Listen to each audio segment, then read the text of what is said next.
4 hélicoptères de l'armée ont pu larguer ce matin une trentaine de tonnes d'eau sur les réacteurs de la centrale. C'est un progrès. Hier, ils avaient dû faire demi-tour à cause d'un taux de radiation trop élevé, donc trop dangereux pour les hommes.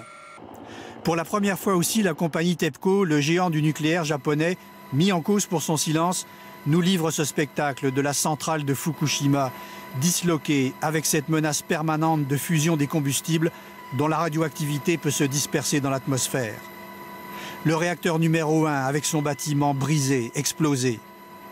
Ici, le réacteur numéro 2 avec ses conduites tordues par une déflagration et qui rejetait une vapeur inquiétante. Le numéro 3 en partie de la ferraille, mais une priorité car l'eau de refroidissement a diminué et les barres de combustible entreraient en fusion. Le réacteur numéro 4 au bâtiment à moitié effondré, les largages d'eau ont permis de stabiliser le niveau dans la piscine qui contient les déchets radioactifs. Pour les autorités, l'intervention des hélicoptères aujourd'hui était indispensable. L'opération de refroidissement a été retardée hier à cause d'un taux de radioactivité trop fort. Mais on ne peut plus la repousser à présent. L'armée est sur place et salue le courage des volontaires qui seraient près de 200 sur le site, avec aussi une dizaine de camions de pompiers. On voit les hommes enfiler leurs combinaisons de protection. Ils vont injecter de l'eau dans le réacteur numéro 3. Mais l'opération n'a guère avancé jusque-là. À Fukushima, on compte aussi sur la remise en route du circuit de refroidissement qui pourrait de nouveau fonctionner demain. On compte aussi sur ce système de pompage fourni par l'armée américaine qui servira à noyer les combustibles irradiés.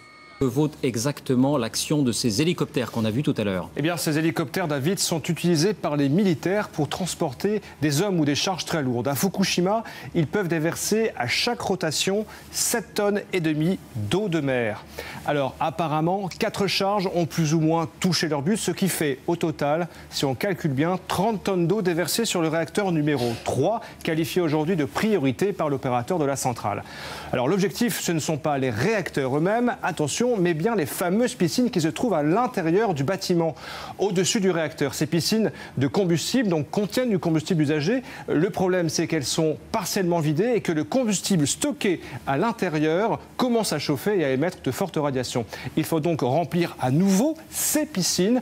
Elles sont malheureusement difficiles d'accès. Alors, pour comparer, chacune de ces piscines contient en temps normal 1000 tonnes d'eau. Un tout petit calcul, il faudrait plus de 130 largages d'hélicoptères vraiment très réussis et directement dans la piscine pour la remplir à nouveau. On en est très loin car les pilotes ont plusieurs contraintes. D'abord, ils évoluent à environ 150 mètres d'altitude et je vous propose d'écouter à ce sujet Xavier Recordon, pilote d'hélicoptère habitué aux opérations de largage d'eau.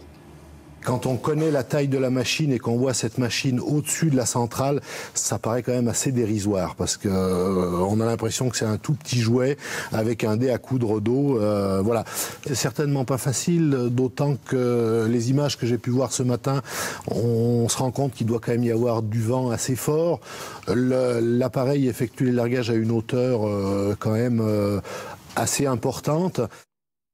Et qu'en est-il, Nicolas, des camions et de leurs lances à eau?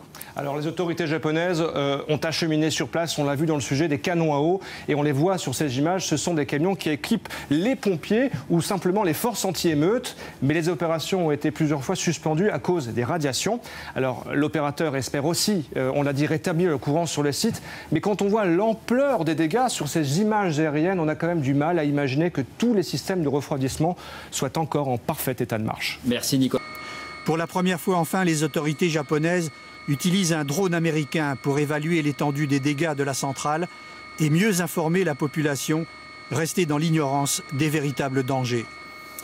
Qui est accusé surtout de travestir la vérité, d'avoir des déclarations contradictoires, de ne pas savoir où aller. Elle est dirigée contre les médias qui sont accusés d'être lénifiants, de vouloir rassurer à tout prix. Vous savez, le mot catastrophe, par exemple, je ne l'ai jamais vu encore exprimé ici au Japon. Et puis, elle est surtout exprimée contre la TEPCO, la société qui possède la centrale, qui est accusée à la fois de mensonges et surtout d'incompétence. Alain... Alors ça se solde déjà à la bourse. où l'action de TEPCO est en chute libre. Il y a tout. Il y a le suspense terrifiant, on a 48 heures pour sauver le monde. Il y a les grands moyens, les hélicos, l'armée, etc. Et puis il y a les héros, ces 180 liquidateurs de la centrale. Vous savez, TEPCO en avait 50 initialement, elle en a demandé 20 de plus. Eh bien, il y a eu 130 candidats.